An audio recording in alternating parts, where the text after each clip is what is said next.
Welcome back to beating Gauntlet Legends while controlling all 4 players with one controller, better known as the You Have No Friends challenge.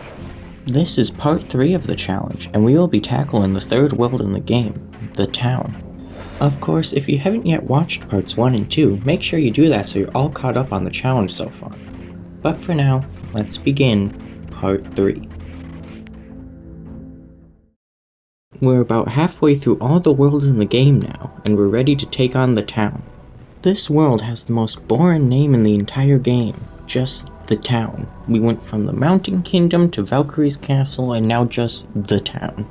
But setting aside that little nitpick for now, we tread through the liquid poison flowing from the gateway, which luckily doesn't hurt us, and enter the first level in this world.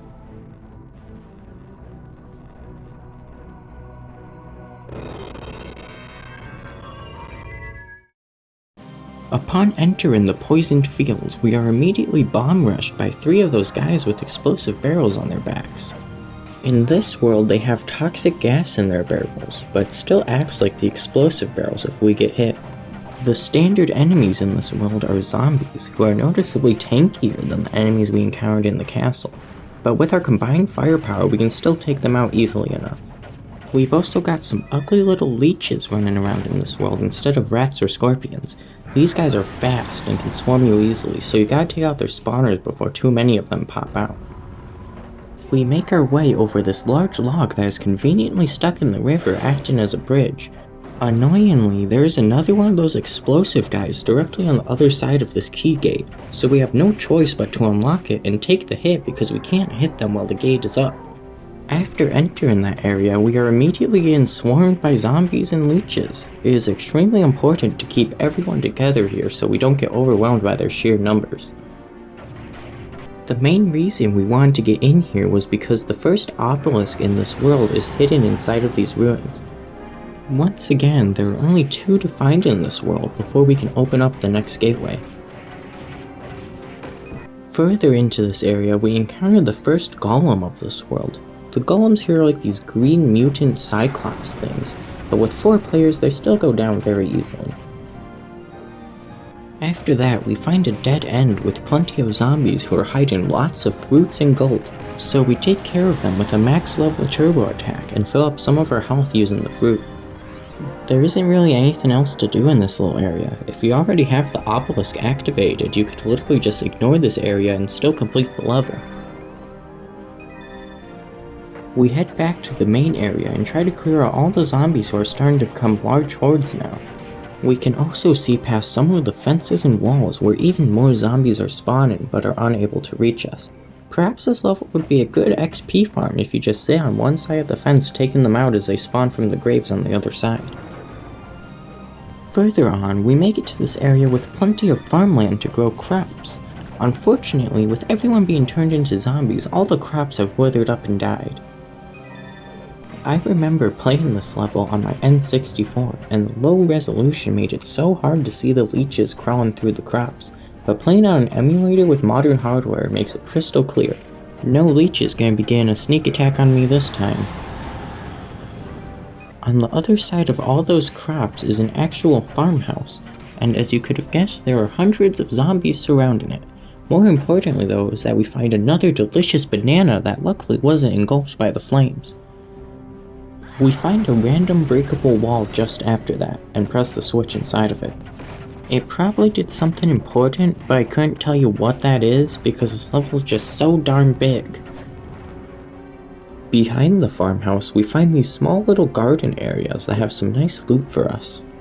Now, going for that loot might have been a slight mistake because each of those gardens has only one way in and out. So sending in one person to grab the goodies inside caused this annoying situation where I'd have to get them back out without getting anyone else stuck in a different garden. But with some critical thinking and situational awareness, I got everyone back together with only mild difficulty. That whole farm area was one huge dead end though, so we head back through the crops to this area with a huge bridge going over the river. There's a switch gate on the other side of this bridge that needs to be lowered with a switch that is under the bridge. Luckily, random breakable wall number 9 revealed a vertical log that for some reason acts as an elevator. I send Dead, Coward, and Loser down the elevator to get under the bridge where the switch to lower the gate is, and we find this random zombie throwing bombs from this floating platform on the river. How'd you get over there, bud? You sure seem quite stuck. Let me help you out with that. Now across that bridge, we've got more ruins that are absolutely swarming with zombies and leeches. But on the plus side, there's plenty of food over here to restore our health. We also find the Shrink Enemies item here, and now all the zombies are real tiny and take increased damage from our attacks. In other news, we also find the Thunder Hammer in this area, and you don't need me to tell you that you feel like an absolute boss slamming this thing on the ground and evaporating all the enemies. Now by these cliffs on the north side of the fields, we spy the exit portal to get out of here, so we use a max level turbo attack to clear out the zombies guarding it and finagle everybody onto the portal.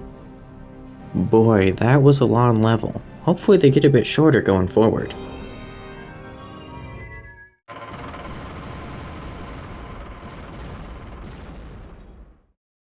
With no runestone in the poisoned fields, we spawn right in the middle of all the portals for this world and enjoy a rare luxury of not really having to finagle anyone to enter the next level.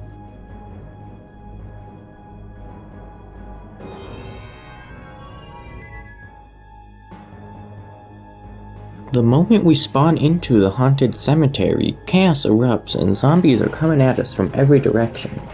I quickly exterminate the zombies in our immediate vicinity and try to get a little breathing room from the zombies on the other side of the fence. I recollect myself and press a switch that was hidden under this random barrel before stepping foot into the actual cemetery. The zombie hordes are absolutely overflowing in this level because of all the graves, so it's very important to get the most out of our max level turbo attacks by shooting them all in different directions. There's a random 3-way shot on this coffin, so I have Ugly go to collect it. But something is seriously wrong with the collision on this coffin, because after Ugly stepped onto it, he couldn't step back off. Somehow Coward was able to easily step on and off it while I was trying to get Ugly unstuck as well, but eventually I was able to get everyone off of the coffin, and I make a mental note to never step foot onto the coffins in this level ever again. Heading down the steep path, we get to another really open part of the cemetery with tons of zombies forming a sort of choke point here. Luckily, a max level turbo attack was enough to clear most of the zombies. All that we had to do now was clear out whatever stragglers didn't get hit. It seemed to be mostly archers and bomb throwers that were left, so that did cause us to take a bit of chip damage since it's basically impossible to avoid all their projectiles. Unfortunately, one of the switches we pressed while clearing out the zombies caused the switch gate to lower and a bunch of those zombies with massive saws started pouring in. They're real tanky, so I was forced to retreat, but no matter how many of these guys we killed, they just kept on coming. I tried finding different angles and getting everyone closer together to concentrate our fire, but it wasn't stopping them. I figured I needed to stall enough time to get a max level turbo attack charge so I could take out their spawners. After that, I was finally able to begin progressing forward through this corridor they had all come from. At the end of that corridor was a full-on crypt, and what do you know, more zombie hordes were amassing behind the switch gate to get into it. So I begin making my way to the right of the crypt to find the switch to lower the gate. There were more of those tanky zombies coming from this direction, but this time there weren't so many that caused us to have to fall back. With the gate now open, all the zombies started pouring out of the crypt, but it was nothing a max level turbo attack couldn't handle. Then, in this area with a fountain, we were once again faced with a huge horde of zombies that required another max level turbo attack to get through. You know what though? I've gotta hand it to the devs. It's very impressive the N64 was able to have all these enemies on screen at the same time. Really feels like a zombie apocalypse with how many enemies we're up against here. But I suspect the enemy hordes will only get larger as we get even further into the challenge. We also run into the tag orb once again, but it pulls an illegal maneuver and tags Loser through the fence. Great, now I gotta listen to the narrator declare that someone is it every 2 seconds. Further into the level, we managed to find the second obelisk for this world hidden behind this giant tomb. That's all the obelisks for the town, so when we get back to Summer's Tower, we'll have the 4th world open to us. Then later on, we come across this nice wooden bridge which leads us to the small area where we found the tag orb. There's a lot of chests to open here, but more importantly is the switch to let us progress further into the level. Unfortunately, while I was taking my sweet time opening all the chests, the zombies were beginning to make their way across the bridge, so we took a moment to defend our little room from the uninvited guests. Just after that, we found another shrink enemies item and then encountered a golem who is now only like half our size. And with all the smaller enemies, we were able to continue through the main path with next to no difficulty. Right at the exit portal, we find Death inside of this chest, but for whatever reason he just wanted to say hi and scare the crap out of me. He was being very selective in who he drained health from this time, which I thought was quite odd. We didn't have any potions to get rid of him, so I had to just let him drain the health he wanted from Coward before leaving the level. Unfortunately, when leaving the level, I discovered that I somehow forgot to find the runestone in this level because Scorn taunts us on our way out.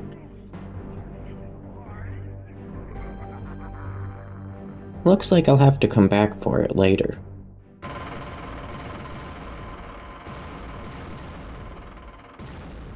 With all the obelisks in the town activated, Sumner opens up the next world for us, the Ice World. But I'm not a big fan of the cold, so we ignore the lore dump and head straight back to the town.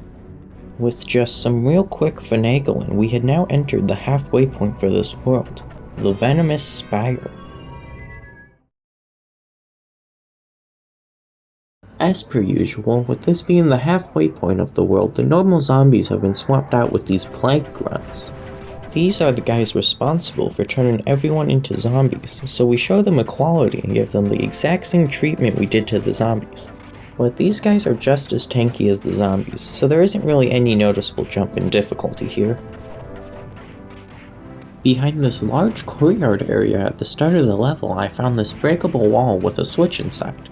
More importantly, I noticed there was an archer inside of the courtyard trying to shoot us, but with the angle we were at, it resulted in them hitting their own generator, so that was kinda funny. Back at the entrance to the courtyard, I was pretty hesitant to open the gate because of the sheer number of enemies on the other side. Death was also in there just waiting to take away our health because nobody had any potions on them. I waited to charge a max level turbo attack to clear out a lot of the enemies inside before opening the gate and letting Death suck away our HP.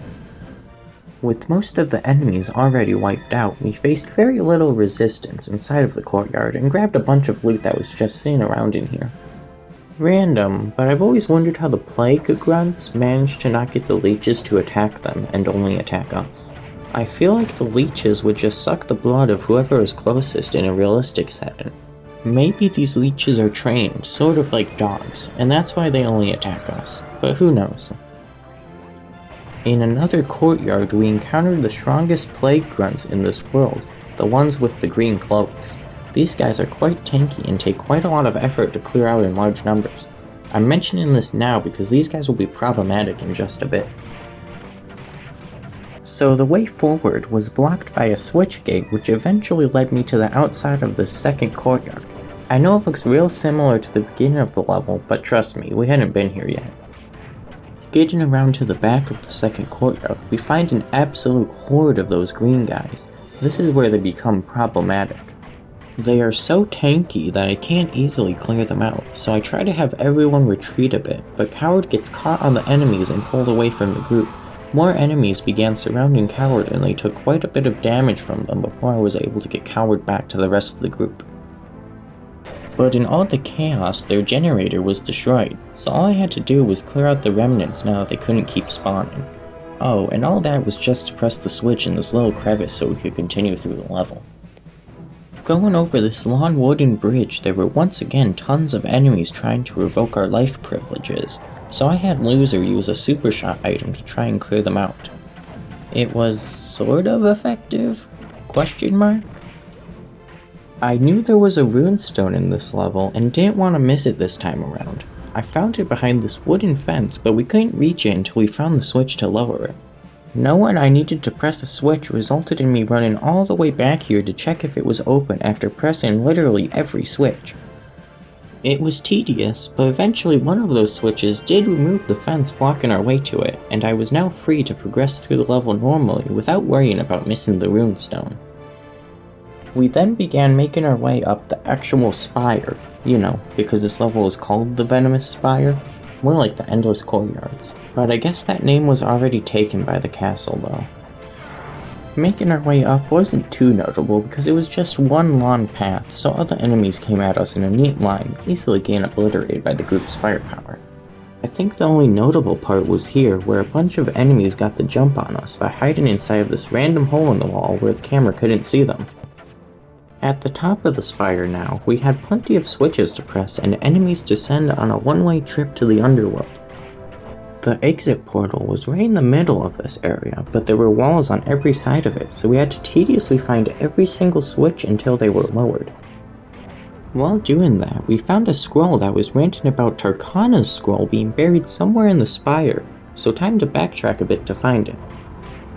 It wasn't too hard to find though. There were some new platforms raised on the path we took up the spire, which revealed this big hidden wall. The scroll was right inside. When making our way to this other switch we needed to press to reach the scroll, this random zombie with an explosive barrel spawned in out of nowhere and totally blew us up. Okay, that was weird.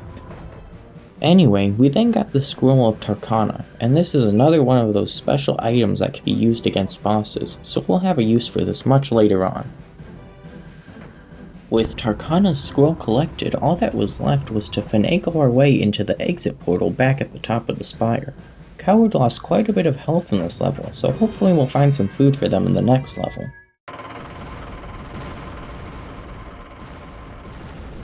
In Sumner's Tower, we placed the 7th runestone into the portal and quickly make our way into the 4th level.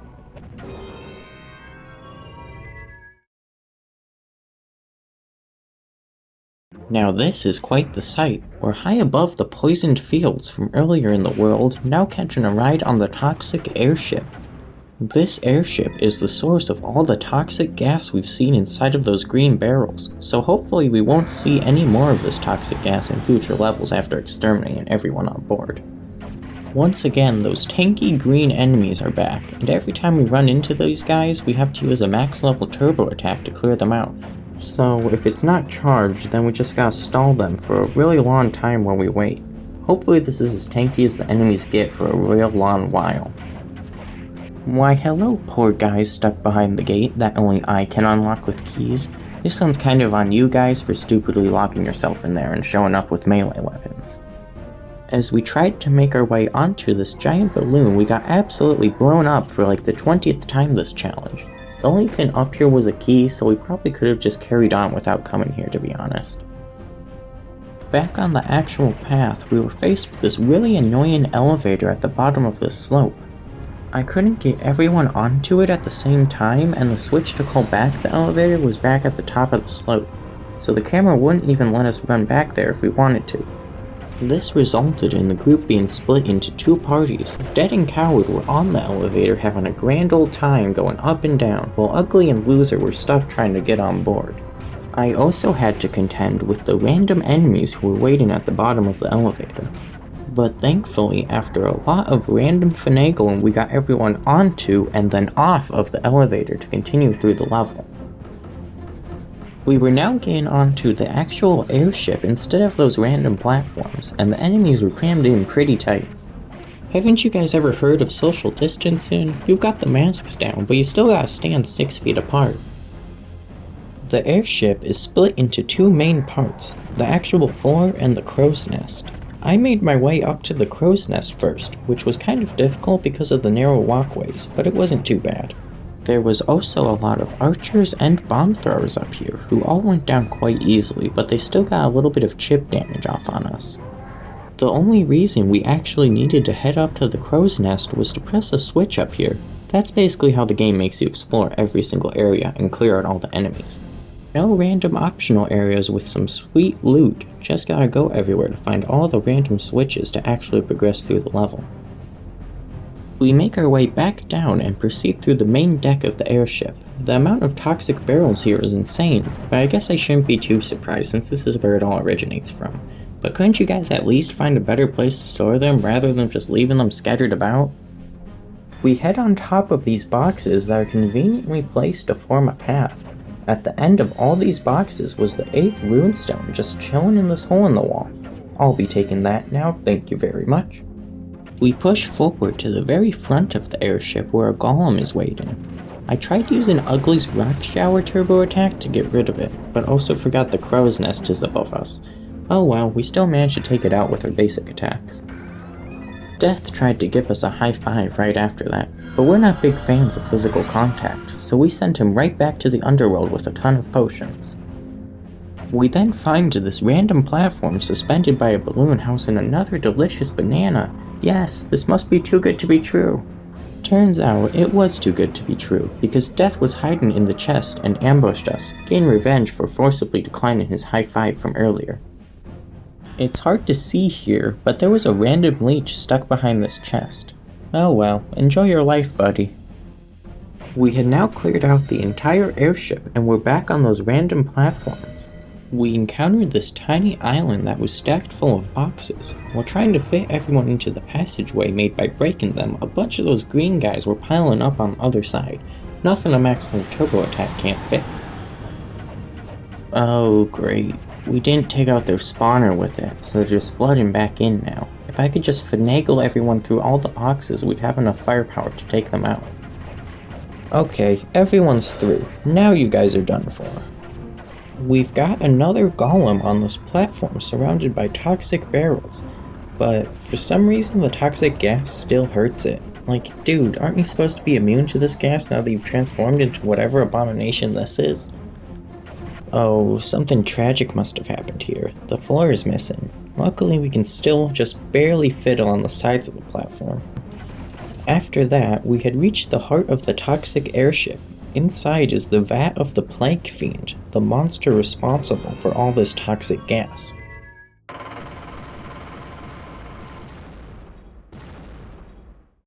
After placing the 8th runestone into the circle, we hit up the shop to sell all of our items. Unfortunately, even after selling everything we had, we were nowhere near close enough to the gold we needed to buy a 5-way shot and rapid fire item for everyone. It all works out though, since we still need to go back to the haunted cemetery to grab the runestone we missed, so I put the gold we did have into some extra health for Dead and Loser. Back in the haunted cemetery now, I made sure to look over every area extra thoroughly so I didn't miss the runestone this time. Once again, many areas of the level turn into choke points with all the zombies that clutter up trying to squeeze down the path. Ah yes, this looks familiar. All you tanky guys swarming us again, but you're no match for my max level turbo attack. Getting into the part with the crypt again, Coward grabbed a time stop item, so we got to calmly end the existence of many zombies while they stood there hopeless. Also, Ugly reached the level threshold to get a permanent companion that acts just like the Phoenix familiar we encountered previously. The Wizard class gets a nice little dragon to shoot fireballs as their familiar. We also grabbed the runestone at the same time this happened, so now we just have to get out of the level. It's not much later before Coward reaches the level to get a companion as well. Archers get a nice little butterfly to shoot balls of light at enemies. This is then followed by Loser's familiar, a majestic eagle that also shoots balls of light at enemies. We unfortunately exit the level before Dead can level up and receive his companion, but it'll be coming soon enough.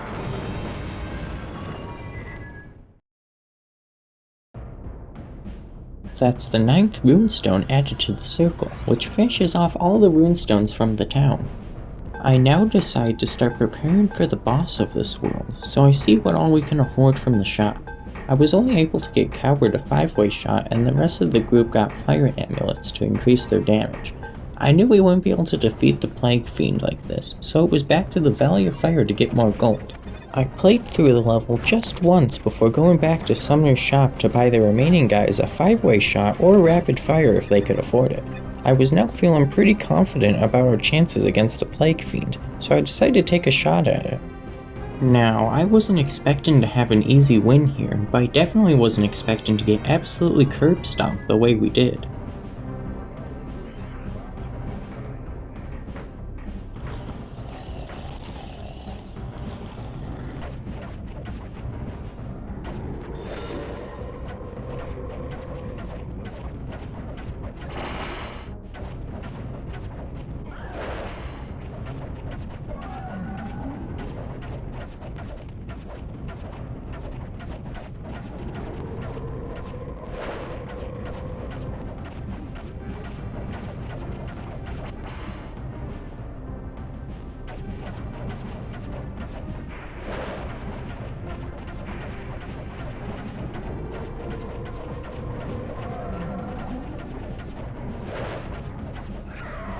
Yeah, the Plague Fiend took out hundreds of health with a single attack. Loser even had over 500 health when they died from that tentacle web attack. We respawned back at Sumner's Tower, but instead of doing the smart thing and seriously grinding some more way back at the Valley of Fire, I headed straight back in for another go.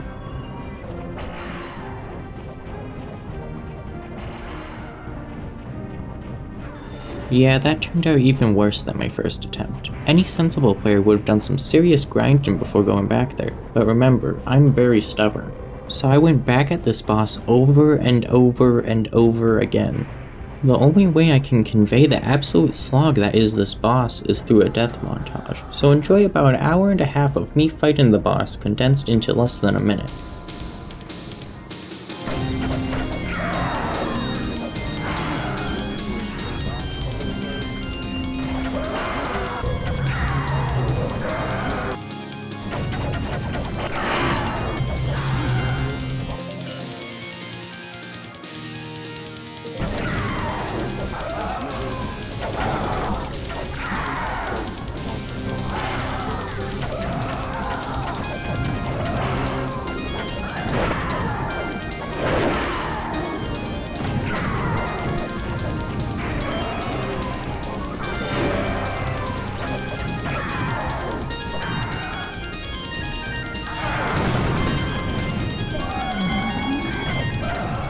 After so many failed attempts, I finally got lucky and took down the Plague Fiend without losing anyone. You get in that window. And now, after selling off all the items we had left at Sumner's shop, it was time to prepare for the fourth world in the game, the Ice World. Hey, welcome to the end of part 3. Writing the script for this video was absolutely awful. I can't even begin to explain how tedious it was. Not just to write the script, but also to narrate and edit afterwards. So if you did enjoy this video, leaving a like would be greatly appreciated as it does help out the channel a ton. While you're at it, consider subscribing so you don't miss part 4 or any future videos. I'm gonna take a very long nap now, but I'll see y'all again, whenever I finish dreading how the rest of this challenge is gonna go.